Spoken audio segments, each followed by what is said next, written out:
Hey, what is going on, guys? Carter here with Edge Mindset. I've got a bit of a Strider show and tell, right? It's not a review at all because, it's the same. It's an SNG.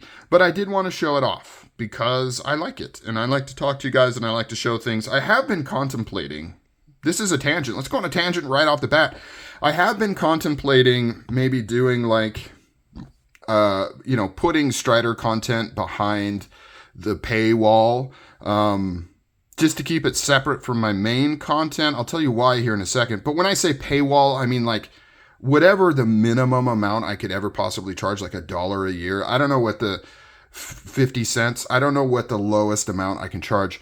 But just to keep the group separate, because one of the problems I have with my channel is, I've got the hobby side. I've got my personal hobby side, like Striders and Hinderers and kind of the old school stuff, right? That gives me that tingle, right? That tickles my pickle, right? The stuff that kind of gets me juiced up, but it's not what the young kids or the new kids or your average knife user person wants to see. And every time I show a Strider, I get this mixed bag.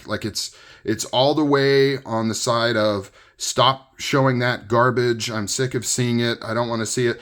To on the other end, people hey, show more Striders. Yes, Strider content. I get this polarizing kind of reaction whenever I show things like that. And so it's very difficult to deal with because, as much as I want to be a, water off my back kind of guy, it does kind of affect me. I'm trying to make content people want to see, right? Because if it was just for me, I would just shoot it and upload it to Google Cloud and I would just watch it myself. So I'm clearly making content for other people. And so I'm always trying to make sure I'm aligning that with what people want to see, but it can be difficult. The things I'm personally into doesn't necessarily make the best content for the channel.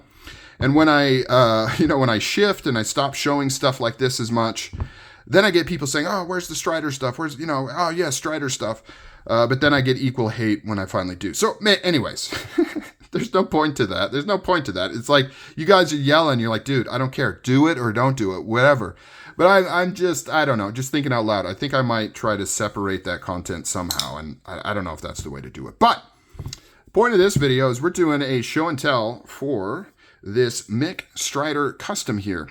And the reason I want to talk about this one is because another thing I struggle with is when I want to buy expensive knives, like a Mick Strider Custom, right? These are expensive. I tend to have this weird feeling it's got to be wild. So I tend to gravitate towards the full tie versions with magma and crazy over the top, two-tone blades or giant, this logo lasered onto the handles, right? That's what initially draws my attention because it's so visually striking and it's so different than a production knife that I'm okay, well, that's worth the money. But then I get it, and it's kind of like they say with bright cherry red sports cars, right? The brighter the car, the quicker you kind of get sick of looking at it. And I definitely feel like I was a victim of that. I would buy these crazy over-the-top customs, and I would kind of get sick of them.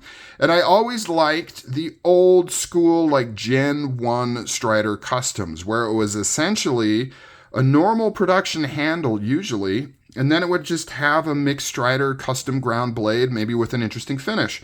And this one popped up, and this is literally that sort of concept, right? This is a production handle. This is the crosshatch G10. We haven't seen this in the last couple of years, but it was popping up before. You can tell this is an older-ish M Strider because it doesn't have the screws on both sides. It has these kind of female amorphous, non-tooled pieces here, which, by the way, these are a pain in the butt because if they start spinning on you, you're screwed. You can't get it undone. In fact, I tried to take this apart to kind of re-grease it up, and this one will not come out. I was able to get these two out, and I was actually able to do what I needed to do without having to remove this. I kind of just spun it so I had access to everything, but kind of a pain in the butt. I've got a few ideas on what I can do here. I'm thinking about taking a glue stick, melting it up, sticking it on here to try to hold it in place. But if not, it's not that big of a deal. But that is something that's plagued this version. I assume that's part of the reason that Strider went away from this hardware. Now it has tooled markings on both sides, so you don't have to deal with that. Not a problem. But anyways, back to the point of the video. This is essentially a modern version of that concept, right? Where it has a cool custom ground dagger ground blade with a cool faux bevel on the top here. It's not sharpened on the top. It's actually flat, but it's got a kind of faux grind line there to make it look like it's double edged, which is very, very cool. Kind of a true dagger ground blade. And then it has Mick serrations, which not everybody loves. I like them just because the only way to get true serrations or like factory serrations on a Strider is Mick's Customs. That's the only time you're going to see that. So it's kind of cool. And these are all hand done, right? These aren't machine serrations. These are done on a small wheel by Mick himself. There's the signature right there. And this also brings back a very old finish they used to do. So this is a very old school finish, this kind of grid pattern on here, where I believe what they do is they black oxide the blade, and then they put some sort of adhesive grid pattern on here, and they give it a light sandblasting, and then that creates this kind of pattern there. You can see the top swedge on this knife. Very, very cool. And then the only thing on the handle is the Mick Strider Custom pocket clip. Everything else is just your standard production handle. And I really like it for the reason that I was kind of drawn to it, is I was specifically looking for a custom Mick Strider SnG that had just, essentially a normal handle with a cool looking blade. And I was able to come across this one. Now I threw this lock bar stabilizer on here. This is just a lasered titanium disc from Pete Gray. Gray Precision is the name of his company. This is the only allowed modification on a Strider, believe it or not. Like, this is the only thing you could put on here and send it into Strider and they're still cool with it. Anything else, they're going to yell at you. If you put on any aftermarket pocket clip and send it in, they're going to say it's been modified. But lock bar stabilizers from Pete Gray are A-OK. They have the thumb approval.